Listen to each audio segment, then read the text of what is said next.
Now, for those of you who know folks who are diabetic or are diabetic, and you go in and you'll tell your doctor, and he says, well, what's your blood sugar been? You're like, oh, this morning it was 120. I'm doing good. That first test, that A1C test that's on there, that tells you lying. Because that test is an average of what it's been over the last 2 or 3 months. So even if it was normal that morning, we know from seeing that it's been higher than what you say it has been that morning. Okay? And so this test is often used as a monitoring for diabetes to see how much it's been over the last few months. I won't go specifically into the numbers, you have those there. Another one is when they say, look, come in the morning time and we'll take your blood sugar, draw your labs. They do that for a couple of reasons. One, because cholesterol, if you eat in the morning time, it'll throw off your cholesterol test. If you eat in the morning time and you're going to take your blood sugar in that test, it'll throw it off as well because you just ate and put a bunch of sugar in your system. So they say don't eat the night before. Don't get up in the morning, only water. Take your blood sugar, see what it is. If it's really high, that means that you're not using the sugar in your blood as well. So the sugar is sitting in the blood. That's without even eating. Another test they'll do is what's called an oral glucose tolerance test. I just call it drinking sugar test. You drink some sugar, it tests you a couple hours later, and see what your blood sugar, see how your body was able to handle that sugar, if it was able to process it, it was able to get into the cells. And if that's high, they may say you're diabetic on that one as well. Now the last thing that they do is you may walk into the office and say, look, I'm tired, I'm always thirsty, I'm peeing all the time, I don't know why. Now there's a difference between peeing a lot with diabetes and peeing a lot with prostate problems. The difference is, with prostate problems, you may pee a lot, but it's only a small amount. With diabetes, you will pee a lot, it will be a lot. Okay, so there's a difference between the two. And so with the result of those symptoms, they may say, okay, let's check your blood sugar. If it's above 200, okay, you're probably diabetic given your symptoms, given what that blood sugar is that moment. Now, oftentimes, you won't get diagnosed with diabetes just from that first test. They want to look and see, maybe this was a fluke. Let's try it again, maybe a month later or less than that, depending on what symptoms you have. So they'll retest that. So you have to know those numbers. If you don't know those numbers, you don't know where your risk is. Now there's a small place called prediabetes. That's not quite diabetic, but you're on your way. Okay? Now if you're on your way, there's some things that you could probably do without taking medicine. And what's funny about diabetes, I think, is it actually pushes you to do things that you need to do to be healthy regardless. I don't care if you got heart disease, you got high cholesterol. If you're eating like you should in terms of being diabetic, you're going to be healthy regardless. And one of the things you can always do is lose some weight. Now, that's a hard thing to do sometimes. Okay? But if you can lose 7% of your current weight, oftentimes that'll take you off of that pre-diabetes list. Okay. The other thing that you can do, and I recommend this regardless, what doctors don't often tell you is that in order to get that sugar into the system, there are things called insulin receptors that are on your muscles. Okay. Now, insulin receptors say, okay, well, look, we're exercising, so we need to get this sugar in our muscles because we need to work, because we're working hard.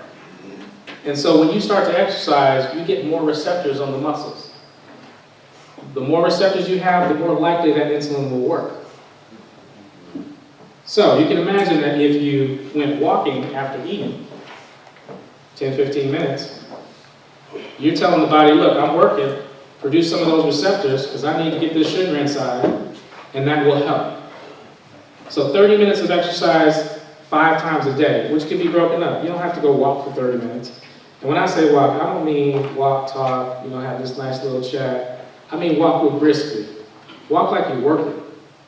Working not super hard, but you're working. You want to work in terms of walking. And that will tell the body, look, we need to use more of this sugar, so do what you need to do in order to make sure it gets into the cell. So walking 10 minutes before a meal, 10 minutes after a meal, or after every meal in a day will help. It'll help make the body a little more sensitive to that trigger of sugar and the hormone that gets produced, insulin. Okay? Let me just make sure I'm clear. You said 5 times a day, so you said 30 minutes. 5 days a week. 5 days a week. Yeah. That's all right. Yeah, 5 days a week. So 30 minutes, it could be spread out. I don't mean 5 minutes, like 5 minutes, you know, 6 times a day, but like 10, 15 minutes. I'd probably say 10 minutes at a minimum, a brisk walk. Okay? Now, the other thing is with diet. One of the things we talk about nowadays is called a plate. This is why I had to do this. All right, so here's your plate. Draw a line in the middle of your plate. And then draw one more line on one half of that. Your plate should always look sort of like this. Now, what can you guess goes in that biggest section? Protein. No, vegetables. Vegetables. Vegetables.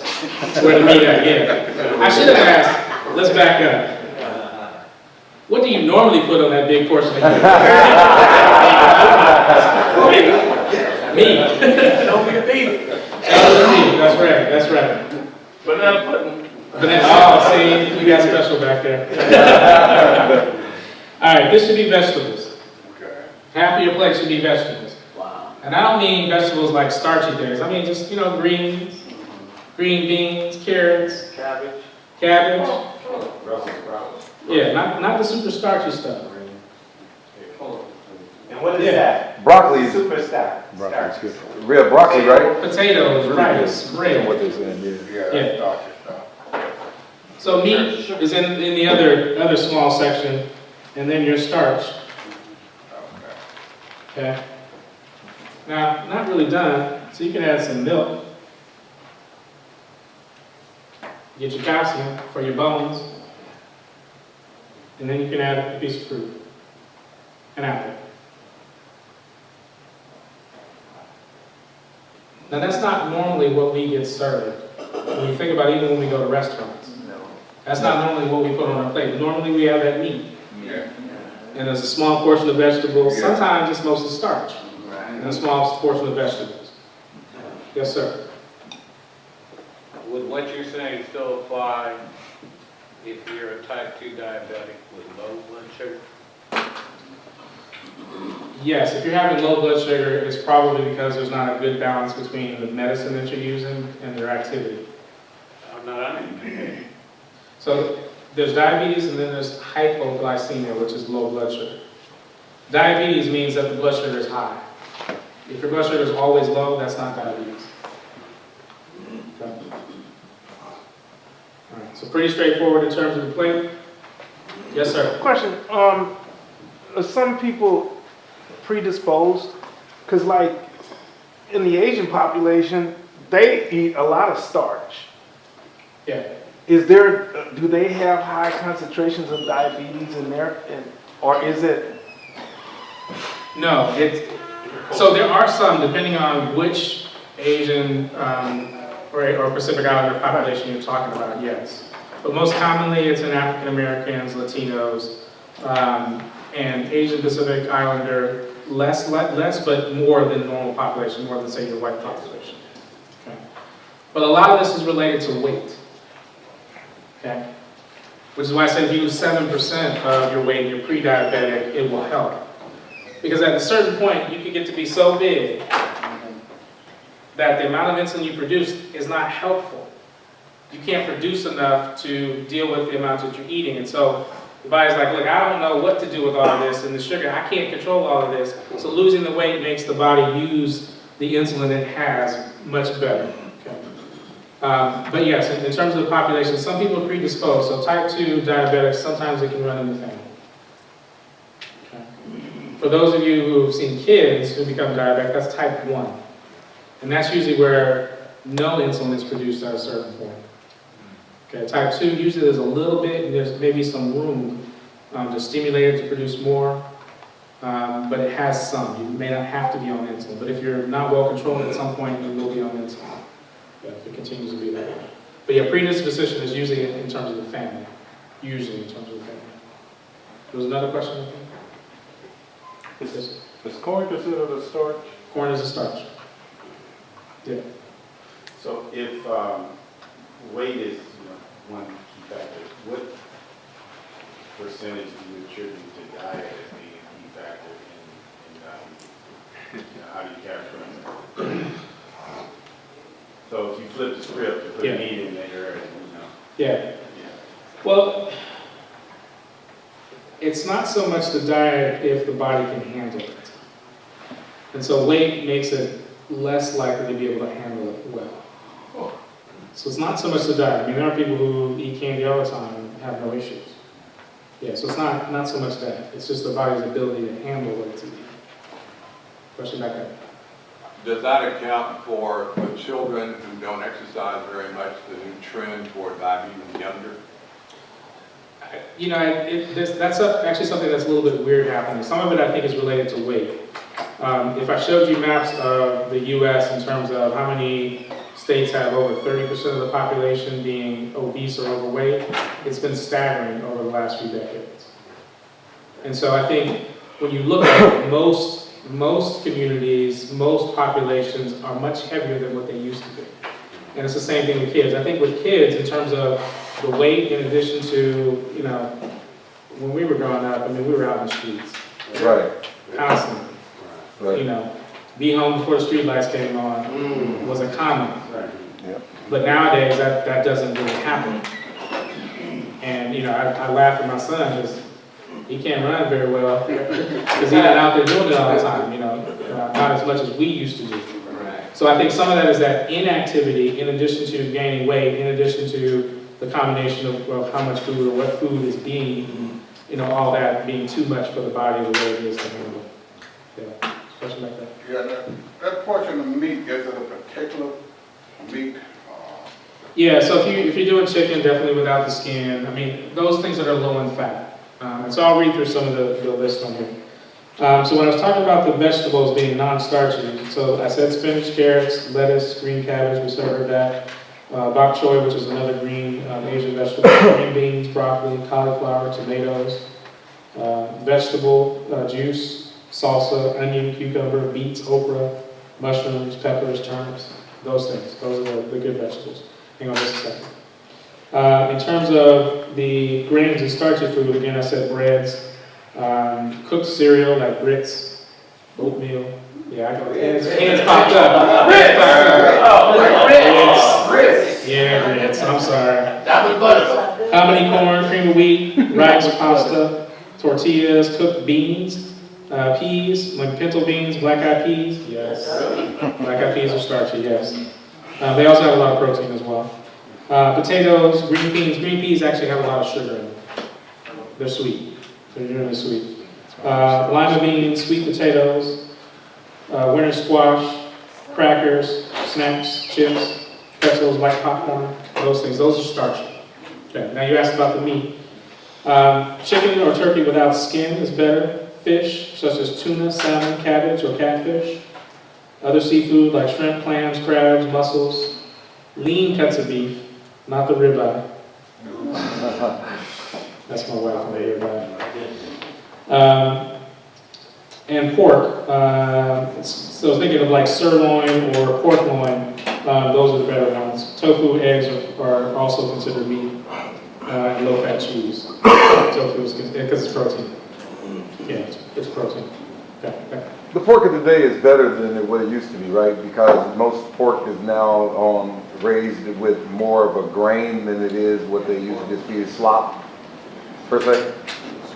In terms of the food being cleaner, Yeah, cleaner, better. Yeah. I mean, it's cleaner, but it doesn't necessarily change how fat the pig is, or in terms of the meat. The cut of the meat is really what you're looking at. So bacon, as you look at bacon, that's a very clear. If it's mostly red, then that's mostly meat. The white or yellow part, that's the fat. Right. Yeah. So you talked about weight earlier. Is it weight as a result of fat, or is it weight as a result of muscle? What's the difference? So weight as a result of fat. Usually if you've built up muscle, you're exercising. Right. Usually. And so if you're exercising, again, that's something to help to keep you from being overweight per se. And so one of the important things that we have to look at oftentimes is the percentage of body fat, based on height, but looking at that as well. Because there are oftentimes when people talk about your body mass index, looking at your height and your weight, and say you're overweight or obese, you still have to look and see whether or not that's mostly muscle. If it's mostly muscle, more than likely it's not because you built it up, you've been exercising. Yeah. Yes, sir. Sex is one of the best exercises that you can do for yourself, right? Sex, if you sweating at it, yes. I just want to put that out there. If it's more than Just in 5 case any of the minutes. brothers didn't know. You If it's more than can 5 work minutes. out. He said if it's more than 5 seconds. No, you have to be more than 5 seconds, believe me. If you're less than 5 seconds, I'm pretty sure you're not going to have a partner too much longer. Just key on what I said, 10 to 15 minutes at a minimum, all right? 30 minutes in total, right, per day, all right? For each Yeah, I time. heard Booker shaking his head. Oh, I can't do no more. Oh, see, we ain't heard walking. No, somebody just, Yes, sir. Doctor told me that before. As far as the food that, the amount and the proportions and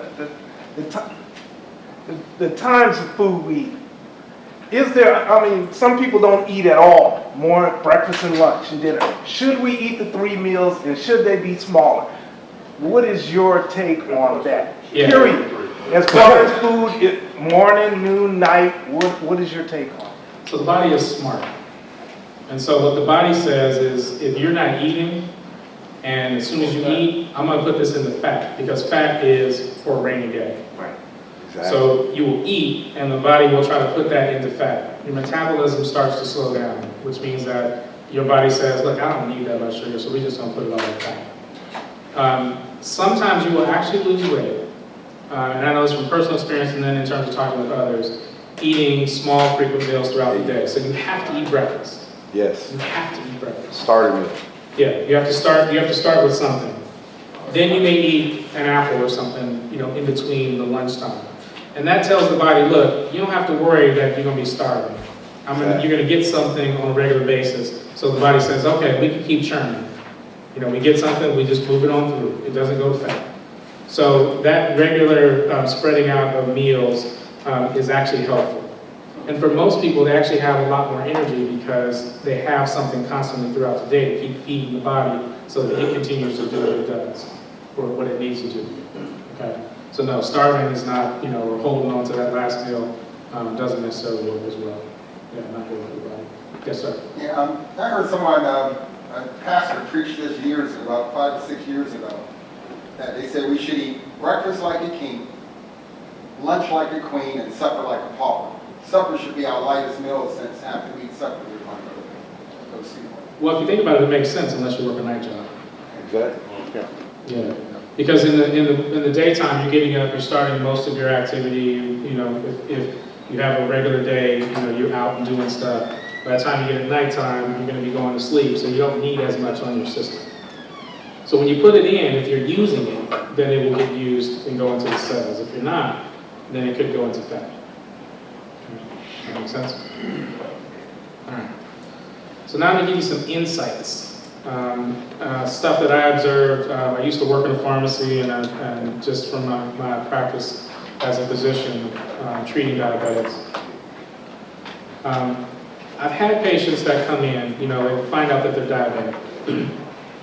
And blood sugar could be off the roof, could be 600. Always peeing, test their urine, give a urine sample, there's sugar in the urine. And then I give them medicine to start working on stuff. Now, think about it, they've been diabetic for a while, and they just found out. So their blood sugar has always been sort of high. And the body at some point gets used to being that high, even though it's not doing well. And so then when I give medicine, the sugar comes down to normal. And they feel, oh, I feel a little bit lightheaded, I'm a little out of sorts, but the sugar is normal. Focus on the sugar being normal. What they will often do is stop taking the medicine because they feel funny. Now, if you think about it, I just said you were dehydrated. You've got too much sugar in your system. Now I just normalized it. So now fluid is going the way it's supposed to go, sugar is going the way it is. But you feel off because it's not what you're used to. The body is not used to having that normal level of sugar. So it starts to feel funny. It will take at least 2 weeks before you start to feel normal. At least 2 weeks.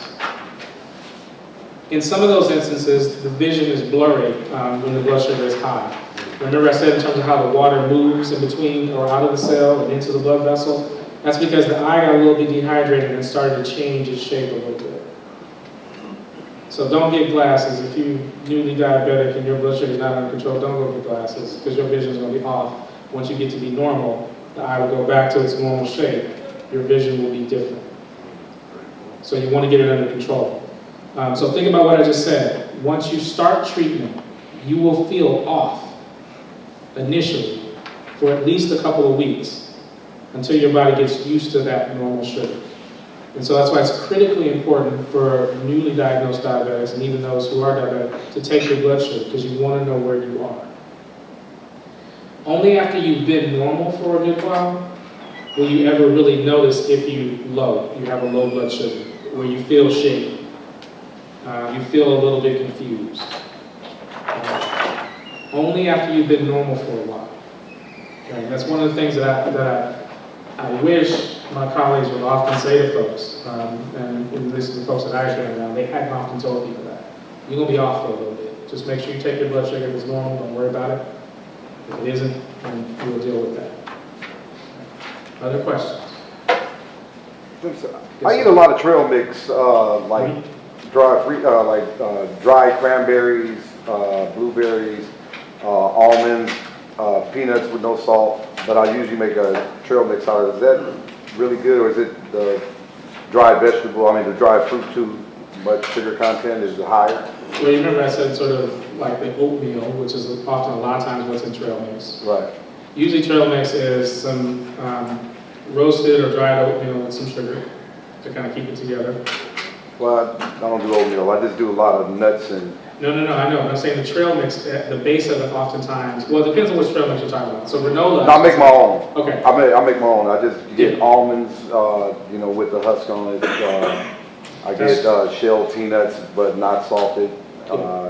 Cranberries, That's good. raisins, stuff like that. That's good. I mean, it's good. The cranberries and the raisins do have a higher sugar content, but in general, that's pretty good. Yeah, that's like a snack between my meals, Yeah. Okay. What I was thinking of was actually granola. Granola is made with oatmeal, usually with some sugar, so it's higher in sugar content in relationship to that. Now, for diabetes, there's 4 types of insulin. So if you're on insulin, you know what type it is. And the reason you want to know is they have different characteristics in terms of when it starts working, when it peaks, when it's at its maximum in terms of impact, and then how long it will actually last in terms of cleaning your system. Okay. Important things to ask the doctor. I won't go into all of those because you won't remember, but know that there are differences in those. There are at least 8 different types of medicines, and they all work differently. And I have seen folks that are on 4 different types of medicines. They don't necessarily know what the medicines do, and may not want to take all of them because they think they're taking too much medicine, but they're working differently, trying to get in control. Okay, Michael? Can you talk about the side effects of some of those medicines we're taking? Sort of. And I say sort of because they're like I said, in terms of oral medicines, there are 8 types. And within those, that's just the classes. And in those, there's at least 3, if not 5, different names of medicines. Each one of them has some different side effects.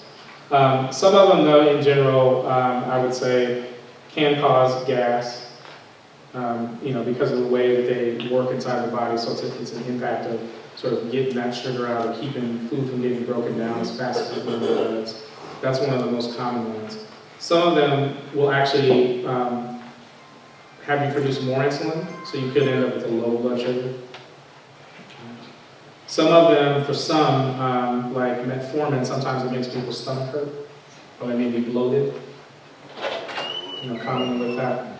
Most medicines, I would say, even if you have a side effect, unless you just cannot take it, try to ride it out for a little bit. Sometimes it takes the body a minute to get used to that, and you don't have that side effect. But it takes a minute. The body is, doesn't just change right away. Give it some time to adjust with it. And if it's still bad, then go back to the doctor and say, look, can we do something a little bit different than this one? Sorry. Yeah, is the insulin, is metformin just a pure form of insulin? No. Metformin works on changing the metabolism of sugar and how you break it down, things like that. Insulin is actually a hormone that is needed to get the sugar into the cells. Sorry. as a natural outcome of two approaches, is the easier approach and best approach to take it under normal circumstances and put it in the natural range so that you're doing it naturally as opposed to taking medication? It's always better to do it naturally. And again, like I said, if you're really eating, like that, and watching that and exercising, I mean, what do I always tell people to be healthy?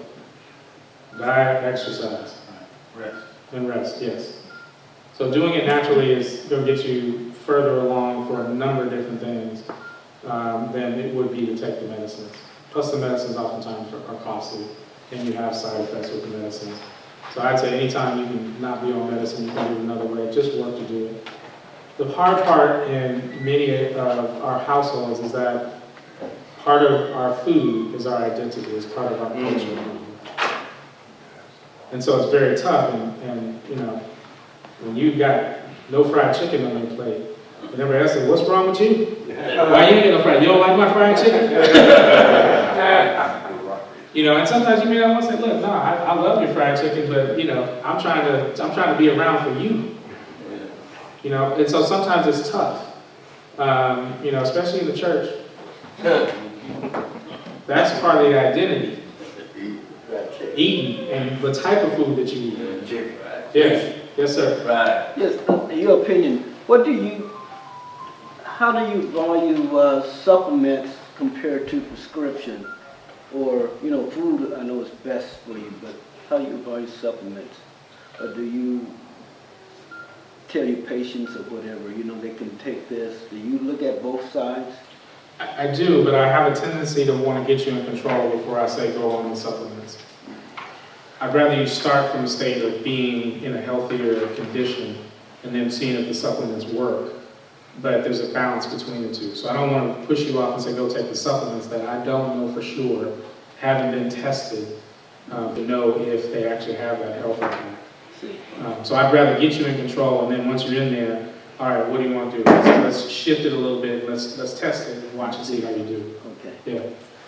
Yes, sir. So what is the tipping point between, in terms of sugar level, between telling a patient, go exercise and watch your diet, and saying, you need to start with medication immediately? It depends on how high it is in the first place. So if you run around and you're 600, exercise on that. And sometimes, a lot of times, if I see it as high, I may say, it's like 200, maybe 240. Look, go do this exercise, go change your diet, come back, or take your blood sugars in between that time, see what it is, and then let's work on it. It's a dance. Controlling diabetes and controlling high blood pressure is a dance. But you got to be in it for the long haul, because even if you get the steps down, sometimes the music changes, and you got to do something a little bit different. So you got to learn something new, or you got to switch up in terms of the steps that you take. So it's a dance, and I try to tell people, look, just kind of have fun with it, in the sense of I'm gonna get this under control. Let me see what I can do to do that, and let me see how long I can take it, keep it under control, because it's what I need to do. Okay. Doctor.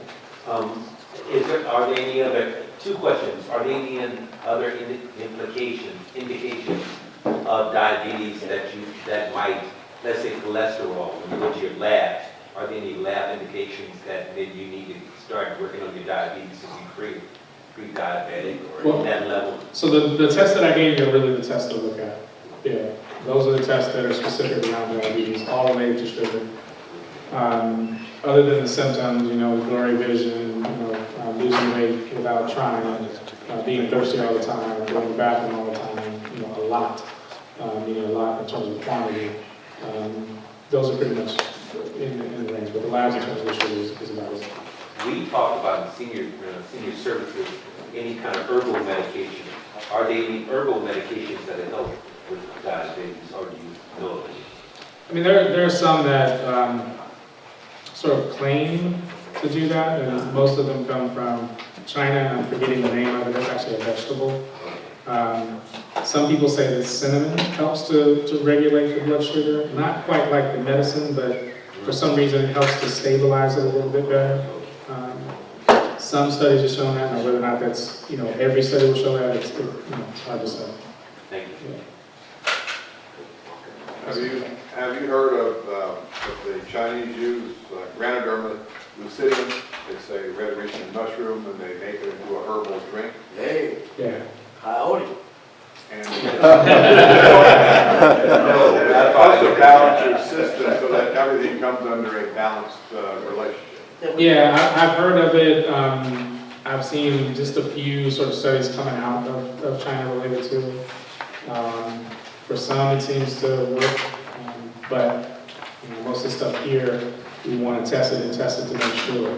Now, part of the problem with herbal medicines is there's no standard in terms of the concentration. There's no standard in terms of the quality. So you could buy one and it says 600 milligrams or whatever that is, and buy another and they'll be off because there's no standard to it. So that's part of the problem why a lot of docs have issues with it, because they don't know if the quality is good. If you're getting a medicine that's been approved by FDA, a pharmaceutical company, they have standards that make sure that it's what it says it is. So when you get it, you know you're getting what you're supposed to get, and not something else or something off related to it. Other question? Sugar substitute versus honey. Which one is best? The sugar substitutes in general have lower, if no, calories. So a sugar-free, beverage is fine for most people. Honey is a sugar; it's a natural sugar. So if you're going to pick between the two in terms of looking at sugar, the artificial sweetener is better. Now, some of the artificial sweeteners people have allergies to, so you have to pay attention when you eat it and notice some things that are strange. Whether or not you have an allergy to it. Yes, sir. Date sugar. Red milk, have you heard of it? Yeah. Yeah, the catalog, and date sugar would be, an answer. Date sugar is helpful, but it's actually still sugar. It's like a date by itself has a lot of sugar in it. Yeah, it's a natural sugar, but it has a lot of sugar in it. And so when we talk about sugar, fruits have sugar in it as well. One of the highest sugar contents in terms of fruit is actually grapes. Grapes, yeah. Apples are probably lower in that. Bananas are actually high. Yeah, strangely enough, as dense as it is, it's actually high. Yes, sir. So, is there a difference between fruit sugars or fructose and regular sugar or cane sugar as far as the body reacting to it once it's in it? Yeah. Or are they both bad for you? They both can be bad, but the natural sugar coming from fruit is a lot better. The body's able to process it a lot easier because of definitely not fructose corn syrup. Yeah. And brown sugar? Brown sugar is a little bit better. It's less processed, so it's in more of a natural state. Raw sugar is better. I mean, the more natural you get, the easier it is for the body to take care of it, to utilize it. But if you get too much of either one, it can still kill you. And agave nectar, where's that? Agave nectar is still a sugar, and in a lot of instances it's actually sweeter than sugar. I haven't looked to see if the actual carbohydrate, which is the sugar, that content, whether, in terms of nutrition labels, if that's actually higher. But it's supposed to be sweeter than sugar. Yeah. Yes, sir. Well, you referred to earlier, I think the gentleman asked the question about the prescription drug compared to herbal drug. So if the doctor said, why don't you take the prescription herbal because they're cheaper, you say the prescription herbal is not regulated? A lot of times the herbal medicines are not regulated and sort of tested like the FDA would test them. And so it may work, but again, it's sort of a little bit of a gamble. I'm not pushing away from it. I'm just saying that there's some things you have to think about. And every person's a little bit different. It may be you're just slightly off, and then say, okay, fine, go for the herbal medicines because we don't need to get you on the prescriptions just yet. So, again, this is a dance. Everybody's a little bit different in terms of it. Salt. I've heard a lot of statements about salt. And I also have a family made a statement that, the body needs a certain amount of salt. In terms of salt? Yeah, the body does need a certain amount of salt, but most of the food that is produced is super high in content. Ridiculously high. That's another, remember I talked about, things changing, taking a couple weeks to get used to it. It takes about 2 weeks for your palate, your taste to change. So if you went some period of time, let's say you cooked in your house, you didn't add salt to your food, you're gonna hate it for the first few days, maybe the first week. If you continue it for 2 weeks, it'll be okay. If you go back to doing the regular thing, in terms of regular food, it'll be too salty. But it takes a couple of weeks, so I'm saying most of these things, don't quit on it the first couple of days, don't quit on it the first week. Give it a couple of weeks at least for it to change. But yes, the body does need some salt. When you exercise and sweat, salt is coming out in your sweat. And so that's why you want to replace it. Well, my nuts, Sansio, cashier, English Walmart almonds, are those really good for you, or? Yeah, almonds are better. Almonds are better. Yeah, cashews actually have some sugar in them, so they're a little bit sweet in comparison to the almond. And they have a higher fat content in comparison, so they're a little bit softer and a little bit sweeter, so a little bit higher in fat content. Almonds are probably better. Raw is better than roasted. Exactly. What about the pistachio? Pistachios are okay. They also are still a little bit sweet. So if I'm going between the three, I'd take the almonds. If I was going to go next, I'd probably take the cashews and the pistachios, and then I'd the cashews. What were you doing with walnuts? English walnuts. English walnuts, if I remember correctly, are higher in fat content. So not as healthy as a milk.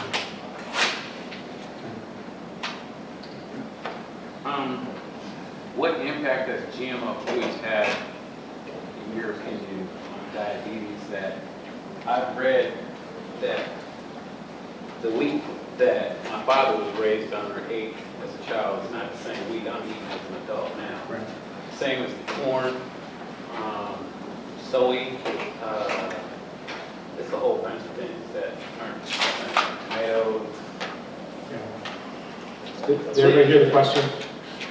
No, just because it looks the same way, but it's not. And the glycemic index has fluctuated so high that what you think you need is good for you, didn't get for you. Yeah, so genetically modified foods or GMO foods, been kind of rampant in terms of the food industry. It's like an experiment. It is. Now, it's under the pretense of making the food more resistant to disease or infection, etc. I think it's going to remain to be seen what the actual content is in terms of what happens with people. But you're right, some of them have changed. In terms of the glycemic index, what we're talking about is the range of that in terms of the sugar impact in terms of the food itself. It's changed a little bit when they modify it. Some things get modified so that they taste a little bit better. Some things get modified just in terms of being resistant to infections so that they're a stronger crop. But I think it remains to be seen, and I'm a little worried about it. It is an experiment. It's a worldwide experiment. I think in most places, some documentaries talked about even the seed that's used. You can't even buy non-genetically modified seed. It's just everywhere. There's a market. There's like a corner market. So we'll see what happens with that. Especially. Yeah, this is a little bit off base, but since we're talking about health, I just thought I would bring it up. And I wanted to mention this when I first started my presentation. And that is, you guys heard me talk about the fact that I had prostate cancer and I had successful prostate surgery. And I'd like for you to comment on this, once I make this statement. And what it is, there's a lot of myths still going on in the African American community.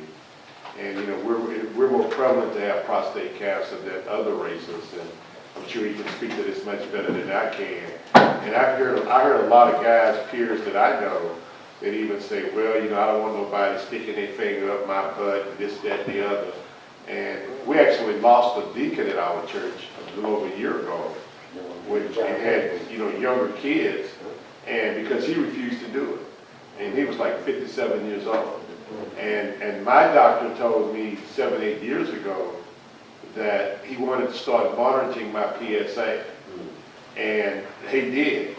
And in August of this past year, I had a high PSA, which was a level higher than it was a year ago before I had my previous physical. I had it checked two months later, and it started the whole process, and in November I confirmed that I had the prostate cancer. So what I'm saying to everybody in this room, if you're not being checked, please get checked. Number two, they do it off your blood. It's not like they did in the old days. If you could at least comment on that, I would appreciate it. Yeah, so, this is one of those things, it's like, you hold on to what you call your manhood, and at the same time, put yourself at risk for a deadly disease that you may not figure out until it's too late. Testing in the blood, if at a minimum, yeah, you should do that. However, so there's a couple things with that blood test. I would recommend, you still need to get the digital rectal exam. The fingerless.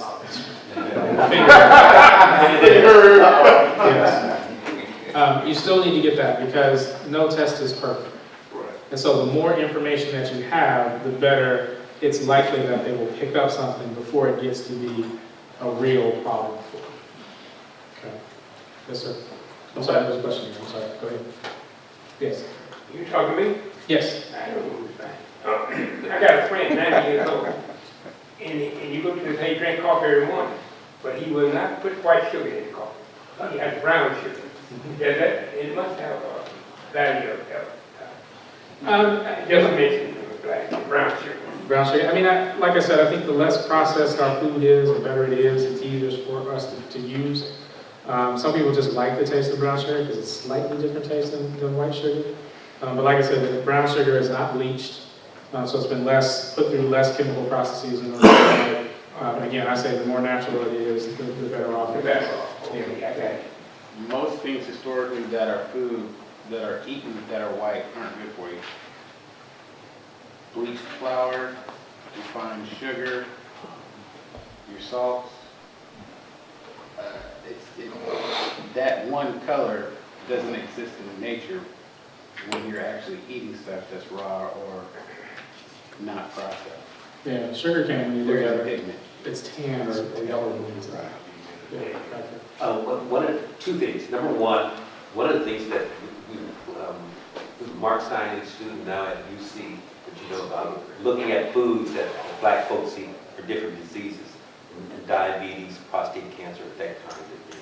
So one of the things, there's an underlying movement in some communities, especially black communities, stopping breads and stuff, and those starchy foods, those high in carbohydrates.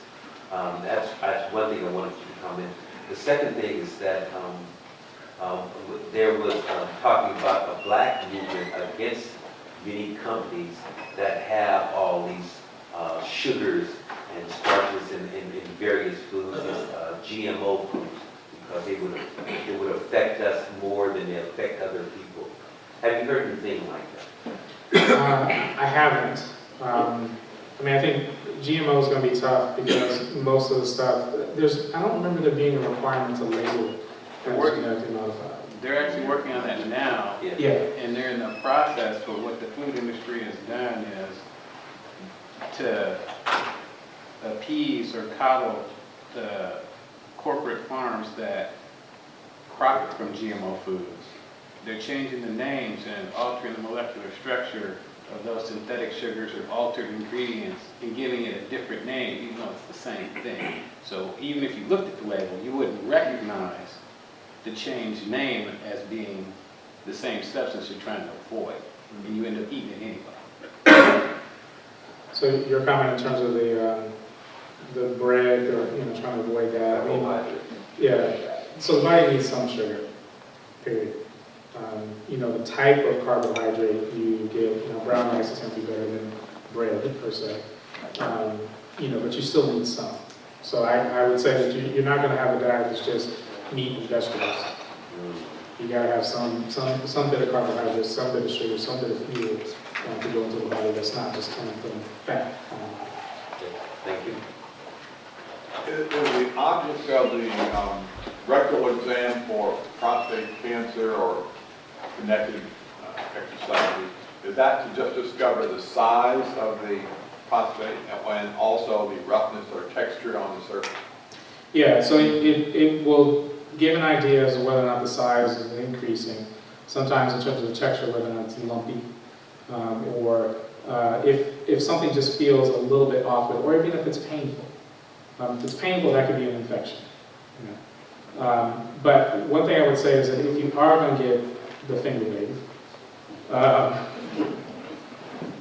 have them do it before they do the blood check. Okay? I mean, not before, do that first and then get the blood check done. And I would probably say, because what happens is when they actually do that, it can actually squish out some of what's going to be detected in terms of that PSA or that blood test. So they need to be separate in terms of apart. If you're going to get it done that day, I'd say go in and get your blood test and then have them do the rectal exam. If you aren't going to do it, then do the rectal exam, wait a couple of weeks, and then do the blood test. Because they can't make it look abnormal just because they pushed on it and squeezed a little bit more out in the blood. Dr. Davis, may I add? Yes. So that sex the night before could make your PSA change. Riding a bike, I mean, so it's how Dr. Davis recommended. The real wiseness of it is to do them separately, so that you actually get a PSA that you can begin to monitor. So what Michael's pointing to is that anything, so sex definitely with the prostate, a bunch of stuff gets squished out during that ejaculation. One of our friends said, you know, sex is probably the thing that stimulates more hormones to be produced at one time than any other activity that you will ever do. And so riding a bike, because you're sitting on the bike, it's pressing in that area, so it could, you know, press on it as well to push it a little bit out. So you said don't do it before the test? Correct. Okay.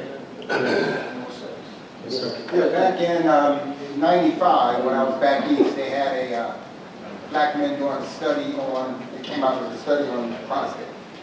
So I joined this group back east, and they put us on selenium.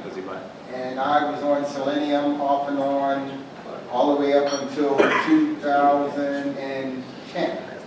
In 2010, the study that I was involved in said that selenium raises, in some cases, selenium raises your PSA exam, even though mine was low. What is are you familiar with anything as far as selenium and prostate? No, I actually am not. I mean, I can look it up and get it back to Michael Godfrey, but no, I haven't. I have something to do.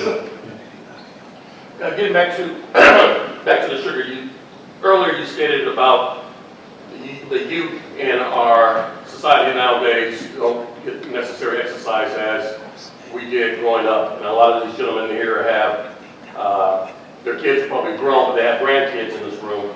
And in the media and the news, the state of New York is talking about taxation on sodas and stuff like that. And my question to you basically, are you, for your position here in Alameda County, do you guys go to the politicians and say, hey, this is what we need as far as to try to get these kids in line, because these big corporations like Coca-Cola and Pepsi are really hurting our youth or hurting our kids today? Yeah, so one of the things we used to do, or we still do, is called soda-free summer. Yeah. Try to get people to not, kids in particular, to not drink soda during the summertime because they're most out, most active. And I remember going to a conference with all the mayors in Alameda County, and we were trying to promote some idea of competition between the cities to see how many people they could get, you know, signed up to do that. And one city said we can't do that because Coca-Cola's in our backyard. It's a big, you know, tax revenue for us. But we have gone to them and talked about, you know, the idea of having a tax on soda. If you look at the polls in relationship to that, the only way a tax will pass is if it has a dedicated to fund something in particular, and usually it's in relationship to youth. It's a bit hard to sometimes battle private industry in terms of that. There is something that's going through right now a bill that will require putting a warning label on sugar-sweetened beverages that says it causes obesity, diabetes, and tooth decay. Sort of like with cigarettes in the warning label. So that's one idea that may be coming forward. But around the tax, we're actually doing a study on, a little bit on sugar-sweetened beverages in Alameda County, and hopefully that'll be out before the end of the year. Sorry, Adam, that's it, man. We're done. I'll be around for a little bit. Go ahead, quickly. Energy drinks, they affect diabetes. Depends on the energy drink, but in general, so if you think about it, a lot of times when you have something that's a stimulant, it causes the body, the heart to race, sort of that fight or flight, and so I don't think it necessarily tips towards diabetes, but I don't really like them. They're not good In the sense for you. they're not good for you in general. Some of them may be high in sugar content, depending on what it is. More of a high fructose corn syrup, which has its own issues that we see with that. And if you notice on most of the drinks now, they're taking out that high fructose corn syrup because it's got such a bad rap and switching to something else. But in general, I don't think energy drinks tip you over, in terms of becoming diabetic, unless the sugar content is high. What about the benefits or problems with high concentrations of vitamin B? High concentrations of vitamin B. With most vitamins, you can have overdoses. Most things, I don't think people will get to that point unless they're taking too much in terms of pills. If you're taking it in a drink, you're still getting some in the diet. So you have to be, I would not on a regular basis take more than 100% of the daily recommended value. If that's what's in the drink, you're taking one drink and that's it. But if you're doing like 3 or 4 of those, then you could tip yourself over. But everything, in an overdose situation, including water, has some bad side effects. And so I'll be one of the physicians who will tell you everything in moderation. Whether it's alcohol, whether it's sugar, but know what your risk is in terms of how you moderate it. Yeah. I'm not trying to kill you high.